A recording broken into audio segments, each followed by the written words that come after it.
Fala pessoal, tudo bem?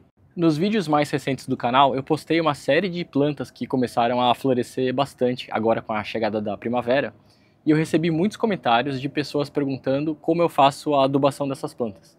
Então, em vez de responder cada comentário um a um, eu achei que seria mais produtivo eu fazer esse vídeo e poder subir para que todo mundo possa consultar tanto agora quanto no futuro.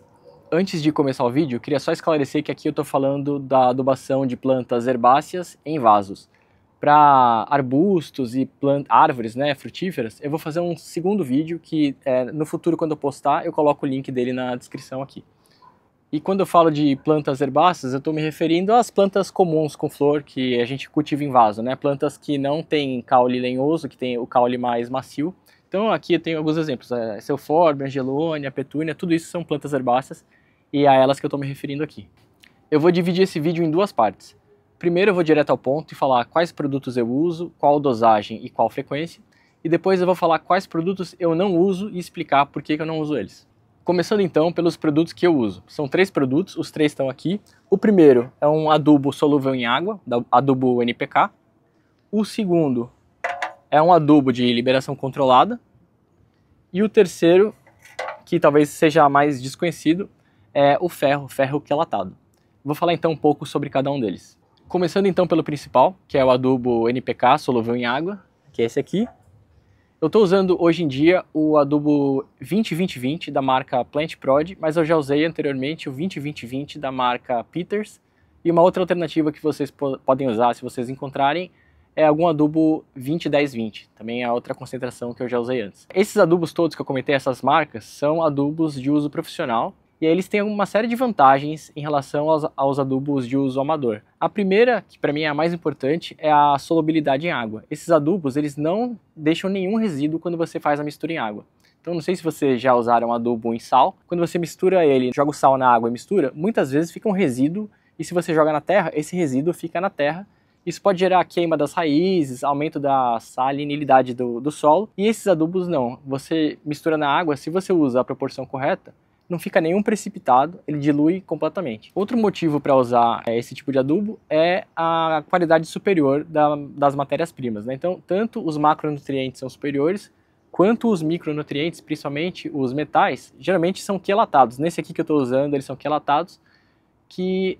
Bom, não vou entrar em detalhes técnicos, mas os micronutrientes têm mais disponibilidade para as plantas do que os adubos mais convencionais que você usa. E aí vocês devem estar se perguntando qual é a diferença de preço desse adubo para um adubo mais tradicional. E apesar dele ser relativamente mais caro, eu acho que vale a pena. Esse aqui eu paguei 1 kg, R$ 99,00, R$ 100 que seja, e com isso eu consigo fazer 2.000 litros de solução. Então assim, 2.000 litros dá para anos aqui. Então R$100 não é nada demais. Se você fosse comprar um adubo nacional, talvez custaria 40, 50 reais. É uma diferença, eu entendo que é uma diferença razoável, né, se você olhar proporcionalmente, mas para a quantidade de adubo que eu uso e para quanto tempo isso vai durar, para mim vale a pena. Falando agora sobre a dosagem. Os adubos NPK têm 3 números no rótulo. O primeiro é o N, que é o nitrogênio, o segundo é o P, que é o fósforo, e o terceiro é o K, que é o potássio. No caso, esse adubo aqui, ele tem 20-20-20, então ele tem quantidades proporcionais equivalentes, né, de nitrogênio, fósforo e potássio. Na hora de decidir a dosagem, eu não sigo a instrução do rótulo do adubo, eu sigo a instrução do produtor das plantas. Então, quando você entra no site dos produtores, tanto de qualquer uma dessas plantas importadas que tem aqui, da Petúnia, da Calibrachoa, da Euphorbia, Angelônia, eles têm um guia de cultura, e no guia de cultura eles têm uma referência de quantidade de nitrogênio. A referência sempre é pelo nitrogênio. Então, para a maioria das plantas, a referência está entre 175 e 300 ppm de nitrogênio. ppm significa parte por milhão. Nada mais é do que falar que uma solução 200 ppm de nitrogênio, por exemplo, tem 200 parte por milhão de nitrogênio, ou pensando numa solução de adubo, significa que eu tenho 200 miligramas de nitrogênio por litro de água. E esse número 200 que eu estou usando como exemplo não é um acaso. Como eu disse, a maioria das plantas está entre 150 e 300, e 200 é um meio termo ali que você pode usar em todas as plantas sem ter que pensar muito, sem ter muita dor de cabeça. E aí qual é a vantagem de usar o adubo 20-20-20? Você não precisa fazer nenhuma conta. Com esse adubo aqui, se você usar 1 grama de adubo por litro de água, a sua solução já tem 200 ppm. Eu não quero entrar no detalhe das contas aqui para o vídeo não ficar confuso, mas se você quiser saber como fazer a conta para um outro adubo, pode deixar nos comentários uma pergunta que eu explico como calcular. Agora que eu já expliquei como determinar a dosagem, vou falar um pouco sobre a frequência de aplicação. A frequência de aplicação não é uma ciência muito exata e depende muito da época do ano e de como a planta está reagindo. Entre o final de agosto e o começo de janeiro, que é quando as plantas estão crescendo bem rápido, eu faço a aplicação semanal. Então, todas as semanas, eu escolho um dia da semana, por exemplo, sábado, todo sábado eu vou e faço a aplicação. A única exceção é se tiver chovido um absurdo, o solo estiver encharcado, aí não adianta porque eu vou colocar o adubo vai sair pela drenagem, e aí se eu não conseguir adubar nesse dia, eu jogo para o dia posterior. Mas basicamente é isso, não tem muito erro. Mais da metade do verão para frente, pelo menos aqui, que faz bastante calor, as plantas começam a dar uma desacelerada, e aí eu começo a reduzir a frequência de adubação para a cada 10 dias ou a cada 15 dias. Para determinar isso, eu vejo como a planta está se comportando. Se ela está sofrida ali, se ela não está crescendo, se ela não está florescendo mais, não adianta eu ficar colocando adubo que você só vai estressar a planta. Depois, entre abril e maio, que começa a refrescar, as plantas têm uma segunda rodada ali de recuperação, aí eu volto a aplicar a adubação em semanal, e quando chega lá para junho, julho, que esfria bastante, elas desaceleram de novo e eu volto, e eu diminuo mais ainda. Durante o inverno mesmo, assim, entre junho, julho, agosto, eu coloco adubo talvez a cada 15, 20 dias, aí não tem muita frequência, é só quando eu me lembro de colocar, eu coloco. E por último, a forma de aplicação, que eu sei que muita gente tem dúvida. Como eu disse, eu coloco 1 grama de adubo 20-20-20 por litro de água, misturo, e aí na hora de aplicar na planta, eu uso o suficiente para saturar o solo todo. Isso depende do tamanho do vaso. Se é um vaso pequenininho, pode ser que você use 300 ml, se é um vaso grande, pode ser que você use 1 litro ou 2 litros de água. O importante é você aplicar até o solo estar todo saturado e essa água começar a escorrer pelos furos de drenagem. Na hora que ela começa a escorrer pelo furo de drenagem, já é o suficiente e aí eu paro de aplicar. E uma dica importante, fazendo a adubação semanal, vai acontecer o acúmulo de sais no vaso, é natural. Então, uma vez por mês, mais ou menos, eu faço uma irrigação bem profunda. Então, eu coloco a água e deixo a água correndo na mangueira bem fraquinha, mas por bastante tempo, de tal forma que tudo que está preso ali no fundo do vaso vai sair conforme a água estiver saindo pelo furo de drenagem. Eu só não faço isso se acontecer de chover muito por vários dias seguidos, porque aí a própria chuva faz esse papel por mim. Então, pelo menos aqui onde eu moro, às vezes acontece de chover 2, 3 dias praticamente constante. Não chuva torrencial, mas garoa. E isso acaba me ajudando, né? Então a própria garoa, que é uma chuva, uma água que vai caindo devagarinho no vaso e vai saindo constantemente, ajuda a limpar o vaso e até é visível aqui nos pratos embaixo dos vasos, às vezes fica um incrustado assim branco, que são exatamente os sais saindo pelo furo de drenagem. Se você quiser uma rotina mais simplificada, ao invés de usar 3 produtos que nem eu, usar um só, esse é o produto que você vai usar, o adubo solúvel em água, ele é o mais importante de todos. Agora falando do segundo produto, que é o adubo de liberação controlada, que é esse aqui.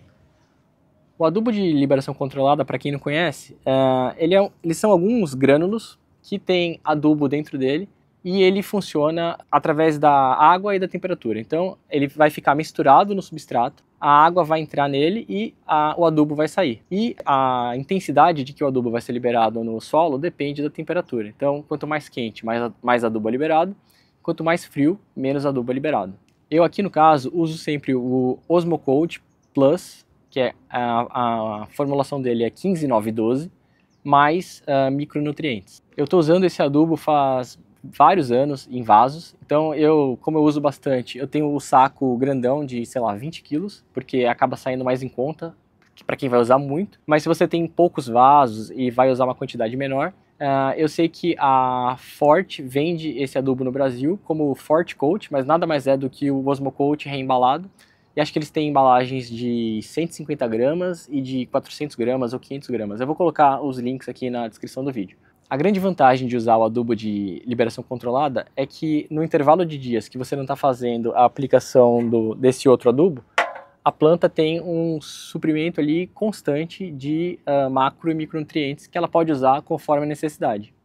Eu sei que nem sempre é fácil manter a rotina de adubação semanal, pode ser que você tenha algum problema um dia, ou como eu disse, pode estar chovendo no dia e você não conseguir fazer a aplicação, e aí o adubo de liberação controlada acaba cobrindo esses espaços e ajuda a planta a ter ali uma fonte consistente e constante de nutrientes.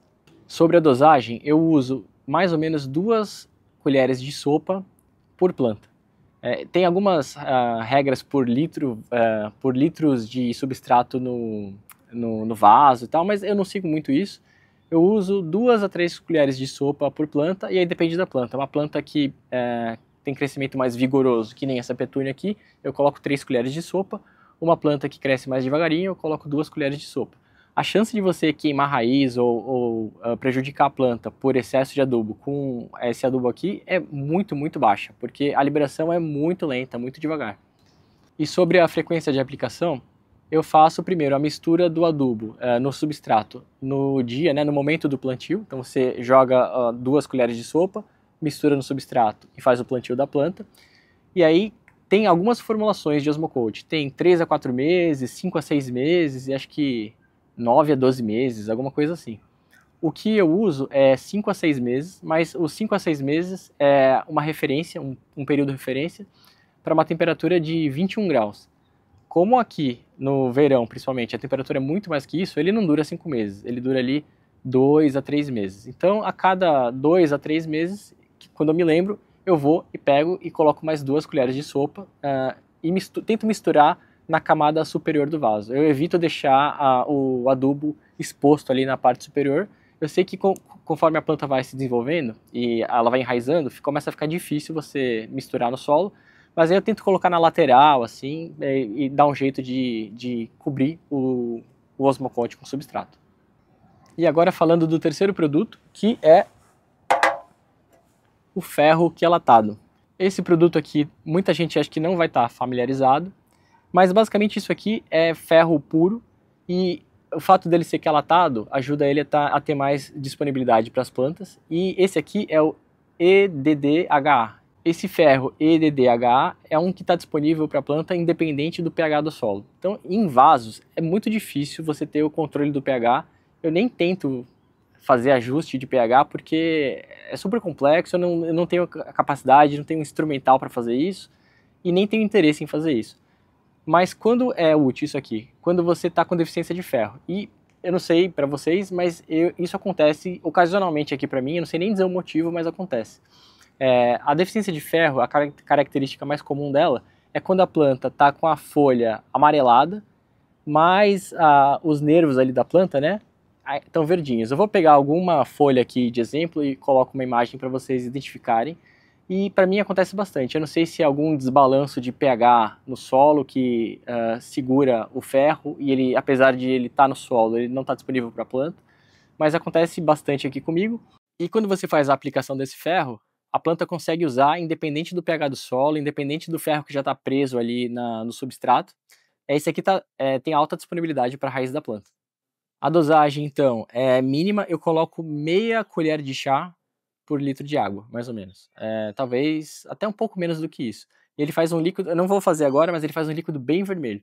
E a aplicação eu faço similar ao adubo. Eu coloco até saturar o solo e começar a pingar pelos furos de drenagem. A frequência de aplicação do ferro não tem exatamente uma regra. Eu faço a aplicação quando eu percebo que tem uma planta sofrendo. Então, um exemplo aqui, por exemplo, são as calibracoas. Eu não sei exatamente o que acontece com elas, mas é bem comum que a folha dela comece a ficar amarelada ou verde bem clarinha, e aí isso aqui ajuda bastante. Quando eu identifico que uma planta está sofrendo com deficiência de ferro, eu faço uma aplicação e espero as folhas novas saírem. Se as folhas novas continuam saindo verde claro, eu faço uma segunda aplicação depois de mais ou menos 2 semanas, e é isso, eu não faço mais do que 2 aplicações na sequência. E um ponto importante é que a aplicação do ferro não corrige o amarelamento das folhas que já estão amarelas. Então a folha, se ela já nasceu e já ficou amarela, não adianta aplicar ferro, essa folha não vai voltar e ficar verde escura. Ela até escurece um pouquinho, mas nada demais. O importante é você ficar de olho nas folhas novas que vão nascer depois da aplicação do ferro. E isso conclui o pedaço do vídeo sobre os produtos que eu uso. São 3 produtos só. Eu testei uma infinidade de coisas no decorrer dos anos e o que pelo menos na minha experiência, é isso que funciona. Eu sei que vai ter gente com opinião divergente, que usa outro tipo de produto, mas o que eu uso aqui e tem funcionado, e vocês podem ver o resultado aqui nas plantas do meu jardim, são esses 3. Pessoal, fiz essa tabela com todas as informações, então caso queiram pausar o vídeo para tirar um print, fiquem à vontade. Agora eu vou tentar antecipar respostas para algumas perguntas que eu imagino que vão surgir e falar sobre os produtos que eu não uso e por que eu não uso eles. Eu vou começar pelo mais polêmico, que são adubos orgânicos. Então, torta de mamona, farinha de osso, humus de minhoca e tudo mais. Eu não estou falando que eu não uso esses produtos em lugar nenhum, eu acho que eles são importantes, principalmente no solo, quando você está trabalhando num canteiro, mas em vasos. Para plantas de ciclo curto, eu não acho que faz sentido. Os adubos orgânicos, eles não estão disponíveis imediatamente para as plantas, né? Você, quando aplica esse adubo, ele tem que passar por um processo de decomposição, para aí sim ele ficar disponível para as plantas. E em vasos, esse processo não é exatamente garantido, principalmente, por exemplo, em vasos pequenos, que tomam muito sol, esquentam muito, esfriam muito, tem muita variação de temperatura, o bioma do vaso é totalmente diferente do bioma no solo real.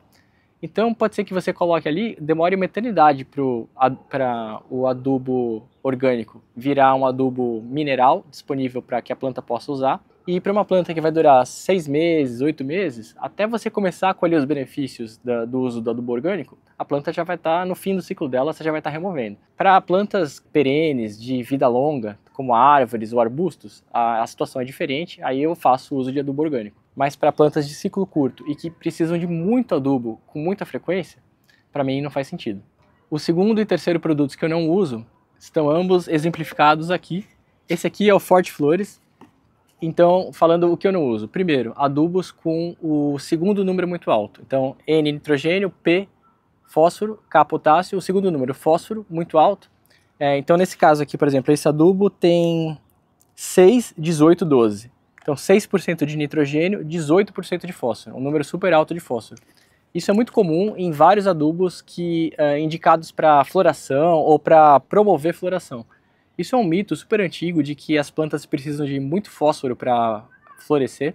Talvez seja verdade para algumas plantas específicas, principalmente plantadas em solo, mas em vasos você não acha nenhuma evidência científica indicando que elas precisam de muito fósforo. Na verdade, grande parte desse fósforo não é usado, ele vai ficar acumulando ali no solo e ele pode causar outros problemas, que o fósforo pode prender outros micronutrientes que estão no solo e eles vão ficar indisponíveis para a planta. Além do fósforo não promover floração, essas plantas, que nem por exemplo a Serpetúnia, elas não precisam de um adubo para promover a floração, porque elas já foram criadas para florescer sem parar, basicamente, certo? Então, o que elas precisam é de nitrogênio para crescer a folhagem, para gerar energia, para elas florescerem bem. E o outro produto que também está representado aqui, que eu não uso em vasos, são esses adubos em sal. Então, por exemplo, esse aqui da Forte é o Forte Flores, mas o Forte Jardim, todos têm a mesma característica. Eles servem muito bem para usar num canteiro, quando você vai fazer a aplicação no solo, que você consegue mexer bem no solo e jogar água, e aí os sais vão drenar pelo solo e vão descer. Só que eles têm um problema de serem um pouco insolúveis. Então você mistura ele na água, você pode fazer o teste aí na sua casa. Pega uma colher de sopa, mistura em 5 litros de água desse adubo, você vai ver que parte dele vai diluir, mas uma parte considerável vai precipitar e ficar no fundo. Quando você aplica num vaso, esse resto de adubo fica todo na superfície do vaso, demora uma eternidade para tirar, para você conseguir tirar. Eu geralmente, quando eu usava no vaso, eu removia manualmente depois de um tempo, todo o que sobrava ficava tipo uma camada, uma película branca assim em cima das raízes, e por isso eu parei de usar. Esse foi inclusive um dos motivos para eu ter pesquisado um pouco mais e começado a usar os adubos importados que têm a solubilidade muito superior. E para encerrar o vídeo, o quarto produto que eu não uso mais são adubos líquidos concentrados. Quem acompanha o canal já me viu usando o Forte Jardim concentrado. Então eu tenho ele, já comprei, vou usar até o final porque já tive o gasto. Só que eu não compro mais não por um motivo técnico, mas por um motivo financeiro. Financeiramente não faz sentido você comprar esses adubos. Eles são super bons, eles são solúveis em água, não formam o precipitado. Eles, geralmente os da Forte contêm carbono orgânico, né? Eles têm extrato de algas, então é um produto bom. Só que ele é super caro. Para chegar na concentração de 200 ppm de nitrogênio que eu comentei mais cedo, você precisa de mais ou menos 2 ml do adubo. E a embalagem concentrada vem com 500 ml, ou seja, você consegue fazer 250 litros de solução com uma embalagem que custa mais de R$50.